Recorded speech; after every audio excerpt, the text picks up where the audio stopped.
Driving പഠിക്കുന്നവരും അതുപോലെ തന്നെ licence എടുത്ത് അധികം വണ്ടി ഓടിച്ച് പരിചയമില്ലാത്ത ബിഗിനേഴ്സിന് ഫസ്റ്റ് ഗിയർ ഇടുമ്പോൾ സംഭവിക്കുന്ന രണ്ട് വലിയ അബദ്ധങ്ങളെ കുറിച്ചാണ് ഇന്നത്തെ വീഡിയോയിൽ നിങ്ങളുമായിട്ട് പങ്കുവെക്കുന്നത്. ഈ മിസ്റ്റേക്കുകൾ നിങ്ങൾ ഫസ്റ്റ് ഗിയറിൽ ഒഴിവാക്കാനായിട്ട് ശ്രദ്ധിക്കണം. ഒന്നാമത്തെ പോയിന്റ് എന്ന് പറയുന്നത്, ഒരു വണ്ടി ഒരു സെക്കൻഡ് ഗിയറിലോ അല്ലെങ്കിൽ ഒരു തേർഡ് ഗിയറിലോ ഒക്കെ പോകുന്ന സമയത്ത് പെട്ടെന്ന് വണ്ടി ഒന്ന് സ്ലോ ചെയ്ത് സൈഡിലേക്ക് ഒതുക്കി നിർത്തേണ്ട ഒരു സാഹചര്യം വരുന്നു, അല്ലെങ്കിൽ പെട്ടെന്ന് വണ്ടി സ്ലോ ചെയ്യേണ്ട ഒരു സിറ്റുവേഷൻ വരുമ്പോൾ പല ആൾക്കാരും ഫസ്റ്റ് ഗിയർ കൊടുക്കുന്നത് വണ്ടിയുടെ റണ്ണിങ് നിലനിർത്തിയായിരിക്കും.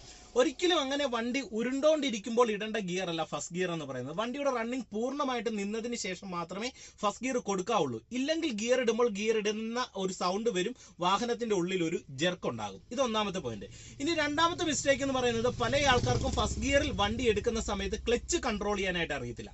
ഹാഫ് ക്ലച്ചിന്റെ കൃത്യമായിട്ടുള്ള പോയിന്റിൽ വന്നതിന് ശേഷം ഇത്തിരി ആക്സിലറേഷൻ കൊടുത്ത് ക്ലച്ച് പതിയെ അയച്ച് ഫസ്റ്റ് ഗിയറിൽ വണ്ടി എടുക്കുക.